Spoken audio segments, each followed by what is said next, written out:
Naomi tourne les premières pages, lentement, comme si le livre allait se désagréger sous ses doigts. Un relent d'encre ancienne flotte dans l'air, mêlé au parfum du cuir. Les mots s'enchaînent, de plus en plus fluides, de plus en plus précis. Elle lit. Assis sur le sable noir et chaud de la plage du Carbet, le regard perdu dans le balai des vagues qui lèchent doucement le rivage, je retrouve les sensations d'un temps révolu. Quelque chose se passe alors. Les lettres s'effacent, ou plutôt, elles décollent de la feuille, s'élèvent, et l'océan apparaît, là, devant elle. La jeune fille referme le carnet d'un coup sec. Le gardien fixe son visage d'un sourire imperceptible dans ses vieilles rides. « Vous voyez la mer » demande-t-il doucement. Naomi hoche la tête. Oui, elle la voit. Elle sent le sel, elle entend le fracas des vagues. Elle devine l'odeur du sable chauffé au soleil. Cette drôle d'expérience de lecture primitive, sans aucune interface, a réveillé ses capacités d'imagination.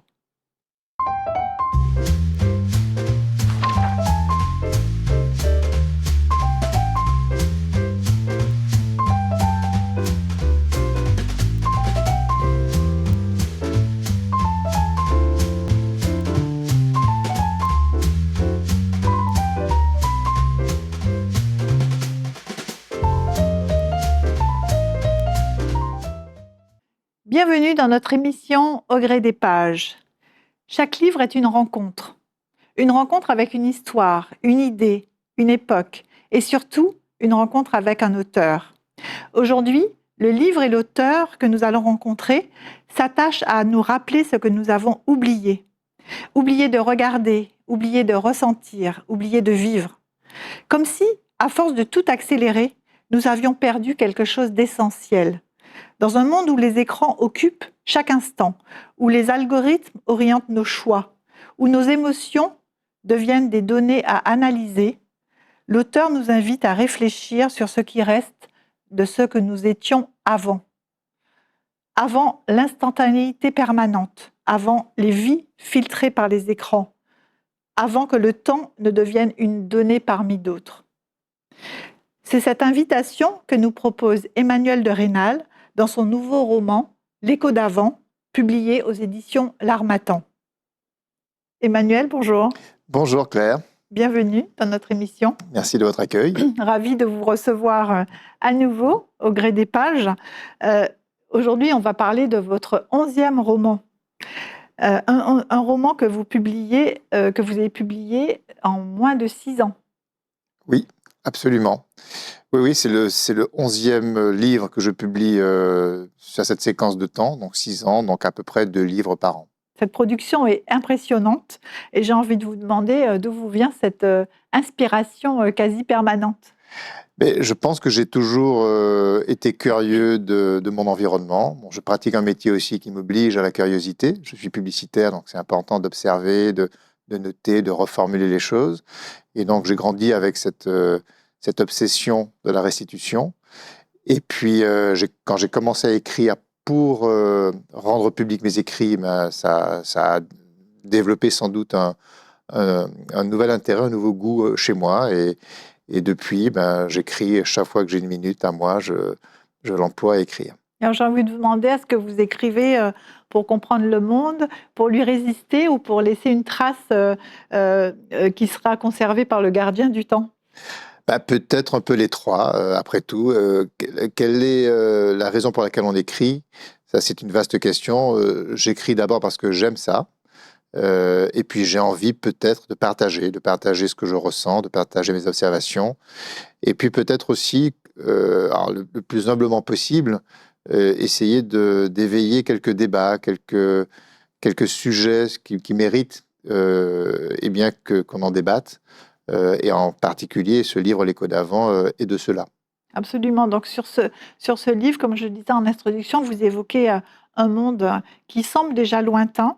Donc c'est un gardien qui conserve les traces du temps sans écran, donc à l'époque, qui tente d'en transmettre la mémoire à une jeune journaliste ultra connectée. Quel a été le déclic pour écrire ce livre et pourquoi maintenant ? Alors, en fait, j'ai réalisé que je faisais partie, comme beaucoup de mes contemporains, de la génération des Homo sapiens à avoir connu la plus grande accélération technologique de tous les temps. Personne avant nous, pendant ces 200 000 années qu'on vient de terminer, n'a jamais connu un tel bouleversement, le temps d'une vie, le temps d'une séquence de vie. Moi, je suis né dans le papier. Aujourd'hui, je baigne dans le cloud. Donc, ce sont quand j'ai commencé à travailler, l'Internet n'existait pas. Aujourd'hui, l'Internet est omniprésente. Et donc, je crois que personne avant nous, avant notre génération, n'a connu une telle accélération. Et la question que je me suis posée, c'est euh, quand notre humanité est confrontée à un tel choc d'innovation, est-ce qu'elle est transformée anthropologiquement et sociologiquement? Est-ce que ce bouleversement, ce choc vient impacter notre réalité? Donc je voulais quand même poser cette question, regarder, et puis poser la deuxième question qui est de dire, bien évidemment, c'est ce progrès technologique, ces écrans, ces algorithmes, ces nouvelles options que nous apporte le progrès, nous apporte énormément de bienfaits. On se soigne mieux qu'avant, on s'éduque mieux qu'avant, on se forme mieux qu'avant. On a beaucoup d'avantages grâce à ces progrès. Et puis, bien évidemment, on vit dans un confort qui est amélioré, qui est sensiblement amélioré. Mais pour le prix de ce confort gagné, est-ce qu'on ne paye pas finalement un prix très fort, qui est le prix de notre sensibilité humaine? Et je voulais mesurer ça, je voulais essayer de regarder au fond qu'est-ce qu'il y avait d'essentiel dans notre nature humaine avant que n'arrivent les écrans, et de comparer cet état à l'état d'aujourd'hui en essayant de nous observer indépendamment des écrans qui sont finalement des filtres entre nous et nos réalités. Alors, ce temps d'avant, c'est le temps sans écran ou est-ce qu'il remonte plus loin?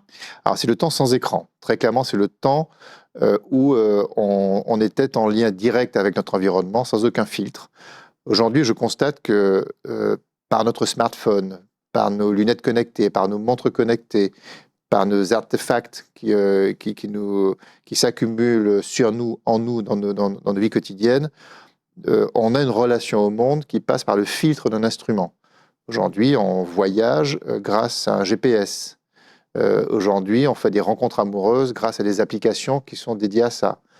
Aujourd'hui, et le monde, souvent, on l'observe, on le regarde à travers la lucarne du petit écran de notre smartphone. Et tous ces éléments sont autant de filtres qui sont des espèces de choses qui s'installent entre notre regard et le monde et qui ont cette faculté aussi de réinterpréter bien souvent le monde. Et donc, pour moi, c'est ça la vraie différence. Avant ces écrans, on avait une relation au monde qui était directe. C'était nos sens primaires qui appréciaient le monde, qui pouvaient l'observer, le regarder, l'analyser, le juger. Aujourd'hui, on passe par des filtres intermédiaires, par des agents intermédiaires, et qui nous font voir le monde très différemment de ce qu'il est pour la plupart du temps. Donc, il y a un filtre sur la réalité du monde. Oui, il y a un filtre sur la réalité. D'ailleurs, regardez bien, la plupart de ces technologies qui s'installent dans nos écrans participent de ce qu'on appelle la réalité augmentée. On embellit les choses, on accélère aussi les choses. Derrière les écrans, il y a des interprétations du réel que sont les vidéos qui sont de plus en plus rapides, heurtées, parfois totalement innovantes dans ces contenus. Ou magnifiées. Parce qu'aujourd'hui, il n'y a plus de limite à inventer des images, à inventer des scènes, à inventer des... Et donc tout ça fait que si on y prend garde, on peut considérer que la réalité, c'est ce qu'on voit dans les écrans. Et je pense que d'ailleurs, peut-être que les nouvelles générations ont du mal à trier ce qui relève du réel de ce qui relève du virtuel. Du virtuel. Alors, ce livre parle du passé, mais il parle aussi du futur. En tout cas, il décrit une société qui n'existe pas encore complètement. Est-ce que c'est notre futur, notre présent, un présent augmenté? Oui. Alors, c'est ce qu'on appelle une dystopie, c'est-à-dire je projette... Alors, l'histoire se passe dans un futur proche. C'est un futur qui, à mon avis, si on tient le fil de ce que l'on est aujourd'hui, on peut y arriver. C'est pas du tout c'est pas du tout délirant, mais c'est pour autant très inquiétant, puisque le futur que je dessine, c'est un futur où finalement les, les valeurs humaines qui régissent notre gouvernance se sont effacées. Il n'y a plus de démocratie, la religion a disparu, l'humanisme n'est plus ce qu'il était, pour une raison bien simple, c'est que le pouvoir est donné non pas aux capacités humaines, mais plutôt aux capacités algorithmiques. Ce sont les données qui gouvernent. Et d'ailleurs, ce nouveau régime de gouvernance s'appelle le dataïsme, la gouvernance par les data. Donc ça, c'est quelque Il chose faut se qui... conformer à une moyenne Oui, en fait, générale.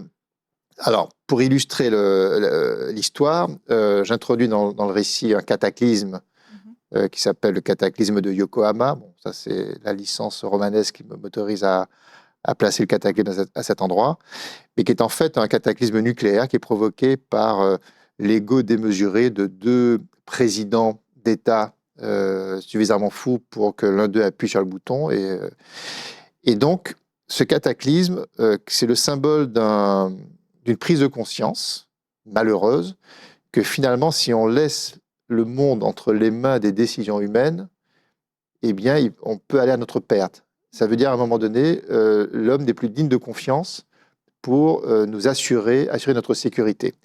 Et c'est à partir de là qu'on décide de confier les clés du monde à des algorithmes. Mais ça n'est pas si absurde que ça, puisque à l'heure où je vous parle, et je l'ai appris il n'y a pas longtemps, en Bolivie, il y a une ministre, je crois que c'est de la commande publique et de l'économie. Eh bien, ce ministre, c'est une IA, C'est une une intelligence ministre artificielle. virtuelle. Elle est virtuelle. Et voilà, donc voilà un État, la Bolivie a confié à une IA le soin de diriger un ministère et de prendre toutes les mesures gouvernementales dans son champ de compétences. Donc ça veut dire qu'on y est. Ça veut dire qu'on y est.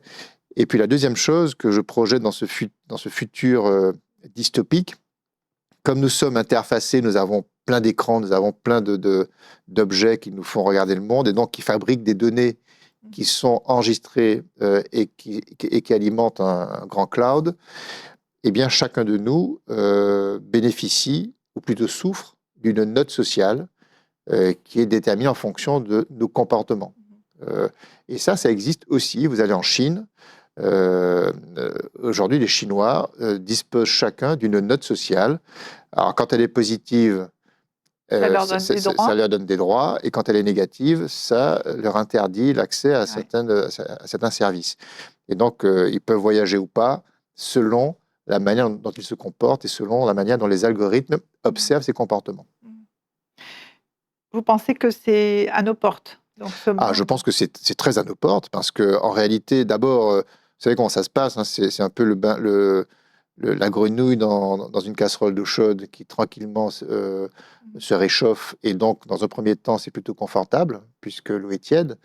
Et aujourd'hui, en tout cas, ce que j'essaie de dire dans ce roman, c'est que les avantages de toutes ces technologies nous apportent des bénéfices de confort euh, auxquels on ne peut plus se passer. Est-ce qu'aujourd'hui, vous envisageriez de louer une voiture dans un pays étranger sans GPS Ou d'être sans téléphone mobile. ou d'être sans téléphone mobile? Exactement. Donc, vous voyez, et tout ça, aujourd'hui même, l'IA qui arrive à grands pas dans nos vies quotidiennes se substitue à bon nombre de nos actes, l'écriture, la poésie, la peinture de main, la musique. On voit déjà aujourd'hui dans nos environnements, je crois qu'une musique sur trois aujourd'hui, elle provient d'une IA. Donc ça va très vite. Et finalement, on tolère assez vite ces poussées technologiques parce que ça ne vient pas heurter notre inconfort, au contraire, mais ça nous grignote quand même petit à petit. Alors, en lisant le livre, j'ai ressenti quand même une forme de nostalgie. Et j'ai envie de vous demander, est-ce que vous êtes nostalgique de ce monde d'avant ou est-ce que c'est une invitation à réfléchir sur ce que nous avons perdu sans forcément idéaliser le passé? Oui. Alors, c'est très intéressant comme question parce que la nostalgie, ça fait partie de ces concepts mal élevés. Si vous vous dites nostalgique, on vous taxe tout de suite de vieux réacs, de vieux boomers réactionnaires, et puis on clôt le débat, et puis vous êtes catalogué. Ben, moi, je pense qu'on a le droit d'être nostalgique, à condition de ne pas s'enfermer dans le passé. Donc j'ai essayé dans ce livre effectivement de regarder ce qu'il y avait de bien dans le passé, dans mes souvenirs, parce qu'après tout, j'ai le droit d'aller visiter ce que j'ai apprécié dans mon passé. Je ne souhaite pas m'y enfermer. Et donc, pour moi, la nostalgie, ça n'est pas de voir le passé comme un refuge, mais plutôt de le voir comme une boussole. C'est-à-dire de chercher ce qui avait finalement De bien. de bien et de fondamental dans notre manière de vivre notre humanité, sur lesquels puiser pour vivre avec les écrans, pour vivre avec la technologie. Voilà, ne pas s'abandonner entièrement aux écrans, mais avoir des moments de résistance. Et ces moments de résistance, on les trouve plus facilement quand on va les chercher dans la période où les écrans n'existaient pas. On les retrouve plus vite. C'est ça. Alors, vous décrivez beaucoup de scènes, hein, et ça a aussi le mérite, votre livre, de consigner quelque part ce mode de vie d'avant, et de l'écrire et de se dire, voilà, ils vont être consignés dans les carnets du gardien du temps pour être sûr qu'on n'oublie pas cette façon de vivre qu'on avait à l'époque. Et donc, vous décrivez de nombreuses scènes. En fait, le livre est construit autour de ces scènes d'avant que cette jeune journaliste va lire et va découvrir et va se reconnecter quelque part avec ses émotions. Vous décrivez par exemple une vingtaine de scènes, hein, par exemple une séance au cinéma, la visite chez le médecin de famille, la partie de football que les jeunes jouaient dans la cour, les lettres d'amour, les fêtes de famille, enfin beaucoup de scènes qui faisaient notre quotidien ou le quotidien d'avant. J'ai envie de vous demander, est-ce que ces scènes sont inspirées de moments personnels que vous avez vécus, de souvenirs personnels, familiaux que vous avez vécus, ou est-ce qu'ils révèlent aussi de la fiction? Alors, pour la plupart du temps, je m'appuie sur de vrais souvenirs, parce que c'est quand même plus riche quand on restitue de vrais souvenirs. Je pense qu'on ressent dans l'écriture un peu plus de sensibilité. Alors, pour bien comprendre la structure du livre, en effet, parce que vous l'avez un peu exposé, l'histoire, c'est quoi? Ça se passe dans un futur proche. Une jeune journaliste, 26 ans à peu près, qui s'appelle Naomi, qui vit dans son monde ultra connecté. Elle a des lunettes ultra connectées, des montres ultra connectées. Enfin, elle est dans son monde virtuel. Et on lui demande d'écrire un article sur la nostalgie du temps d'avant. Et là, cet article ne doit pas dépasser 3 minutes, parce que 3 minutes, c'est le temps d'attention maximal. On ne peut pas être attentif plus longtemps, en tout cas dans ce monde dystopique. Et elle, plutôt que de confier la rédaction de son article à son IA, elle décide de le faire par elle-même en allant interroger un vieux monsieur dont elle a appris l'existence et qui a traversé le temps sans jamais accepter de se connecter, sans jamais mettre un écran en face entre lui et le monde. Et c'est le vieux gardien, il a 103 ans. Et donc, déjà, pourquoi décide-t-elle d'aller le voir? Et c'est là qu'il y a peut-être en elle une petite faille qui montre qu'elle n'est pas complètement foutue. Donc, c'est une prise de conscience inconsciente. Bref, elle fait cette démarche, elle le rencontre, et ce gardien lui dit, si vous voulez poursuivre la discussion avec moi, le prérequis, c'est d'enlever vos lunettes. Alors, la symbolique des lunettes qu'on enlève, c'est enlever le filtre et accepter d'abord de me parler sans filtre. D'avoir une vraie rencontre. Elle panique parce que dans son monde, on n'a jamais vu le monde sans ses lunettes. Et pour elle, ça s'apparente à une petite mort potentielle. Enfin, elle est dans l'inquiétude. Mais bon, elle se laisse convaincre, elle enlève ses lunettes, et là, elle voit un monde beaucoup plus fade, parce que le monde tel qu'il est moins augmenté par les solutions technologiques. Et puis, elle réajuste de son regard, et petit à petit, elle réapprend à regarder son avec environnement. Avec ses vrais yeux. Mais surtout, elle va lire les livres, les carnets que ce gardien et le gardien lui dit, j'ai écrit, vous allez maintenant lire mes souvenirs, et je vais vous donner une vingtaine de carnets. Et donc, le livre est conçu ainsi. Un carnet qui correspond à un souvenir du gardien, sur une petite séquence de sa vie quand il était enfant ou adolescent. Et puis ensuite, le commentaire et l'enseignement qu'elle en tire par un dialogue entre elle et le gardien. C'est ça. Et donc, l'idée, c'était, dans ces petites séquences du carnet, c'est d'aller puiser dans des moments très simples. Parce qu'au fond, l'idée n'était pas de faire la révolution, mais de montrer qu'il y avait des choses très essentielles dans la vie de tous les jours qui paraissent tellement banales a priori, mais qui pourtant recèlent des enseignements assez fondamentaux. En fait, c'est beaucoup de scènes où il y a du contact humain, où il y a des échanges, il y a des émotions, il y a des rencontres Mm. Mm. de cœur à cœur, Ouais. en fait. Oui, par exemple, vous parliez du cinéma à l'époque. Alors Aujourd'hui, justement, sur toutes ces scènes, quelle est celle qui vous touche le plus et que vous avez envie de revivre? il y en a beaucoup. Effectivement, la scène du cinéma, c'est une scène à l'époque où il y avait des cinémas dans toutes les communes. Donc moi, je parle des rencontres au cinéma du Vulcano qui était au Morne Rouge dans les années 80.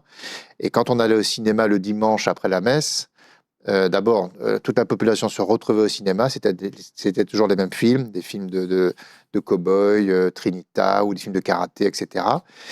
Et la particularité, c'est qu'on entrait dans cette salle de cinéma, ça bruissait, on commentait chaque scène. Il y avait une espèce d'élan collectif où les spectateurs faisaient partie du spectacle. Et c'était des échanges entre la salle et la scène qui racontaient finalement une expérience collective. Mm. Aujourd'hui, la manière dont on consomme une vidéo, c'est souvent avec un casque, on s'isole, et l'expérience est entre soi et la vidéo. Avant, c'était un peu différent, c'était collectif. D'ailleurs, euh, la scène se prolongeait souvent le lundi dans les cours de récréation, parce que tous les gamins avaient vu le même film le dimanche. Et donc, c'était ce film-là qui inspirait des jeux de récréation. On poursuivait la séquence de cow-boy dans les cours de récréation. Vous voyez, donc c'était une expérience collective où on partageait. Donc voilà, ça c'est un moment qui a un peu marqué mon enfance. Mais bon, Il y en a il y beaucoup a d'autres. beaucoup. Alors, pourquoi selon vous, cette lecture a tant touché Noémie et qu'est-ce qui l'a fait basculer? Eh bien, parce que je crois que le filtre des écrans a finalement atténué une qualité humaine profonde que l'on possède, qui est notre capacité de créer du lien. Nous sommes des êtres de lien, d'ailleurs c'est Édouard Glissant qui le disait, il parlait de l'identité de la relation, et fondamentalement, le lien, pour moi, c'est le symbole, c'est la traduction de la sensibilité humaine. Et les écrans, d'une certaine manière, ont instauré un rapport à l'autre un peu différent de ce qu'il était avant les écrans. Et c'est un rapport que j'appelle un peu transactionnel. Moi, je m'aperçois que maintenant, on engage une relation avec l'autre euh, avec une arrière-pensée de transaction. Quand on est sur Facebook ou sur les réseaux sociaux, la relation, d'abord, elle est complètement fausse, mais le but, c'est d'avoir plus de likes, plus de pouces levés, donc il y a une attente de résultat ou une attente d'efficacité. Euh, alors qu'avant les écrans, je crois que le lien se suffisait à lui-même et n'avait pas à être mis au service d'une transaction, d'une recherche d'efficacité. Et c'est peut-être là c'est Il y avait une relation gratuite, il y avait une relation gratuite, exactement. sans attente Et, particulière. et donc Naomi, elle redécouvre, du fait qu'elle n'ait pas ses lunettes, qu'elle revisite des scènes où le lien prédominait les choses, elle redécouvre au fond la notion de sensibilité. Et voilà. Et aujourd'hui, on est peut-être dans un monde un peu moins sensible, un peu plus rationnel, un peu plus efficace, qui cherche plutôt l'efficacité au détriment de toutes cet espace un peu flou qui relève de la sensibilité. Alors, ce gardien qui traverse le temps, c'est quoi son secret? Comment il arrive à passer au travers de ces écrans, à continuer à vivre dans ce monde ultra connecté? Euh, Alors peut-être que lui, il a une prise de conscience. D'abord, c'est un ancien professionnel de la manipulation par l'image, par la publicité, par la communication. Donc peut-être qu'il avait de bonnes armes pour comprendre le danger, le risque manipulatoire des instruments qu'il maniait. Et par la prise de conscience, s'est dit, après tout, il faut peut-être que je m'affranchisse de tout ça pour regagner en liberté. Donc, Est-ce que c'est un peu vous, le gardien du temps, Emmanuel? c'est possible. Enfin, je préfère laisser en suspens. En tout cas, je lui ai prêté un peu mon passé, une partie de mon passé. Alors, pour vous, est-ce que votre livre, c'est une fiction, mais sans vraiment l'être, parce qu'elle s'appuie sur des choses qui ont existé et un futur qui potentiellement va arriver, est-ce que c'est une forme de cri d'alerte? Peut-être, parce que malgré tout, c'est vrai qu'il y a 2 temporalités dans ce livre. Il y a la temporalité d'avant les écrans et la temporalité d'après les écrans, et avec entre les 2 un écart où on gagne, en progrès et en bénéfice, mais on perd en sensibilité probablement. Heu et donc, il y a peut-être un cri d'alerte parce qu'aujourd'hui, on est peut-être dans la phase où les choses sont idéales, parce qu'on bénéficie des deux mondes relativement bien équilibrés, mais c'est la trajectoire qui m'inquiète. La trajectoire, c'est on abandonne très vite nos habitudes «humaines» entre guillemets, pour aller dans quelque chose qui risque de se déhumaniser de plus en plus. Et donc oui, il y a une part de cri d'alerte, et le hasard fait que quand ce livre est sorti, arrivait sur la place publique un débat, qui a lieu en ce moment au sein du gouvernement français sur la réglementation des écrans. Mmh. Et donc, pour le coup, ce livre fait écho à ce débat, puisqu'il est question aujourd'hui de limiter le temps d'écran chez les plus jeunes et d'interdire l'accès aux réseaux sociaux aux moins de 15 ans. Mmh. Donc ça veut bien dire que des personnalités, des politiques, mais aussi des scientifiques ont compris le danger anthropologique de l'abus d'écran. Donc on est en plein dedans, en fait. C'est ça. Et si on en est à réglementer de la manière dont c'est prévu, c'est-à-dire priver de liberté a priori, c'est quand même un acte important, c'est probablement parce que il y a un enjeu existentiel à le faire. Mmh. Très bien, bah, écoutez, merci Emmanuel de nous avoir, éclairés sur le temps d'avant et notre futur, proche. Cette émission s'achève. Merci, chers téléspectateurs, de nous avoir suivis. Je rappelle le titre de votre livre, «L'écho d'avant», publié aux éditions L'Harmattan, un roman qui nous invite à ralentir, à écouter la mémoire du monde, à écouter notre vie d'avant et peut-être à retrouver ce qui fait l'essentiel de notre humanité, nos émotions. Merci de nous avoir suivis dans ce nouveau chapitre de Au gré des pages. Je vous donne rendez-vous pour un prochain épisode pour découvrir un nouvel auteur et son ouvrage. Et je vous dis surtout, n'oubliez pas, chaque livre ouvre une fenêtre sur le monde. À bientôt.